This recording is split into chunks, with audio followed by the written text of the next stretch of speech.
یاد ہے بارشوں کا دن پنچم، جب پہاڑی کے نیچے وادی میں دھند سے جھانک کر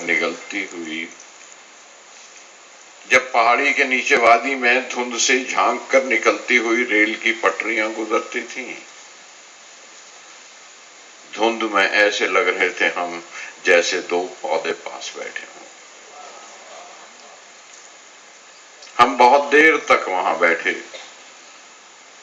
اس مسافر کا ذکر کرتے رہے جس کو آنا تھا پچھلی رات۔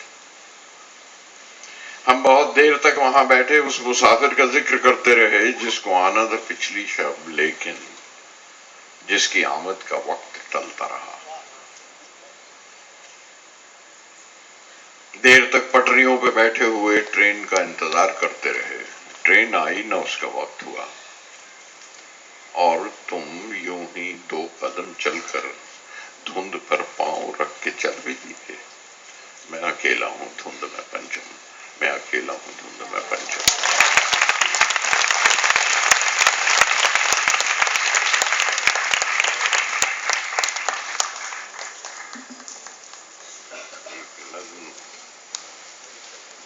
یہ نظمیں شاید آپ نے پہلے ہی پڑھی ہوں یا سنی ہوں، ایک دفعہ پھر سے۔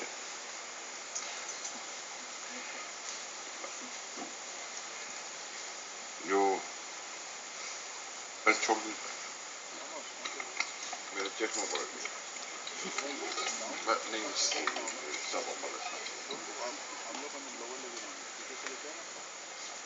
ایک عام جو کمپیوٹر کے آنے کے بعد اور انٹرنیٹ آنے کے بعد اور ایس ایم ایس آنے کے بعد اور ای میل آنے کے بعد جو کہتے ہیں کہ پرنٹڈ ورڈ ریسیڈ کر رہا ہے، کتابیں کم ہوتی جا رہی ہیں، حالانکہ مجھے دو بڑی بڑی کتابیں دے دی گئی شاید اسی وجہ سے، لیکن یہ اسی کا ریئیکشن ہے جس کا نام ہے کتابیں۔ کتابیں جھانکتی ہیں بند الماری کی شیشوں، کتابیں جھانکتی ہیں بند الماری کے شیشوں سے، بڑی حسرت سے تکتی ہیں، مہینوں اب ملاقاتیں نہیں ہوتی۔ کتابیں جھانکتی ہیں بند الماری کے شیشوں سے، بڑی حسرت سے تکتی ہیں، مہینوں اب ملاقاتیں نہیں ہوتی۔ جو شامیں ان کی صحبت میں کٹا کرتی تھیں، اب اکثر گزر جاتی ہیں کمپیوٹر کے پردوں پر۔ بڑی بے چین رہتی ہیں کتابیں، انہیں اب نیند میں چلنے کی عادت ہو گئی ہے، بڑی حسرت سے تکتی ہیں۔ جو قدریں وہ سناتی تھیں کہ جن کے سیل کبھی مرتے نہیں تھے، جین سیل، ان کا ذکر ہم آج کل انگریزی میں عام کرتے ہیں۔ کہاں گئے انگریزی والے؟ جو قدریں وہ سناتی تھیں کہ جن کے سیل کبھی مرتے نہیں تھے، وہ قدریں اب نظر آتی نہیں گھر میں۔ جو رشتے وہ سناتی تھیں وہ سارے ادھڑے ادھڑے ہیں۔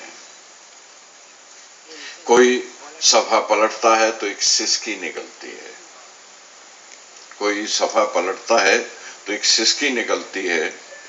کئی لفظوں کے معنی گر پڑے ہیں، کئی لفظوں کے معنی گر پڑے ہیں، بنا پتوں کے سوکھے ٹوٹ لگتے ہیں وہ سب الفاظ جن پر اب کوئی معنی نہیں اٹھتے۔ بہت سی اصطلاحیں ہیں،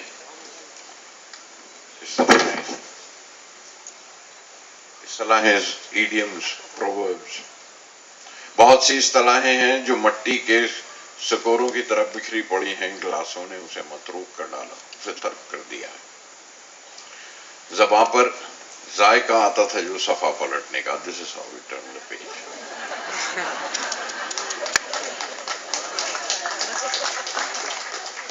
زباں پر ذائقہ آتا تھا جو صفحہ پلٹنے کا، اب انگلی کلک کرنے سے بس ایک جھپکی گزرتی ہے۔ بہت کچھ طے بطے کھلتا چلا جاتا ہے پردے پر۔ کتابوں سے جو ذاتی رابطہ تھا کٹ گیا ہے، وہ جو ایک پرسنل ریلیشن تھا ود بکس، وہ کہیں کٹ گیا ہے۔ کتابوں سے جو ذاتی رابطہ کٹ گیا ہے، کبھی سینے پہ رکھ کے لیٹ جاتے تھے، کبھی گودی میں لیتے تھے، کبھی گھٹنوں کو اپنے رحل کی صورت بنا کر، رحل کہتے ہیں وہ لکڑی کے اس ٹکڑے کو جس پر ہم مقدس کتاب رکھ کے پڑھتے ہیں، کبھی گھٹنوں کو اپنے رحل کی صورت بنا کر نیم سجدے میں پڑھا کرتے تھے، چھوتے تھے جبیں سے۔ وہ سارا علم تو ملتا رہے گا آئندہ بھی، مگر وہ جو کتابوں میں ملا کرتے تھے، سوکھے پھول اور مہکے ہوئے رکے، وہ سارا علم تو ملتا رہے گا آئندہ بھی، مگر وہ جو کتابوں میں ملا کرتے تھے، سوکھے پھول اور مہکے ہوئے رکے، کتابیں مانگنے گرنے اٹھانے کے بہانے رشتے بنتے تھے۔ ان کا بہت بہت شکریہ، بہت بہت شکریہ، تھینک یو، تھینک یو گلزار صاحب۔ بہت بہت شکریہ۔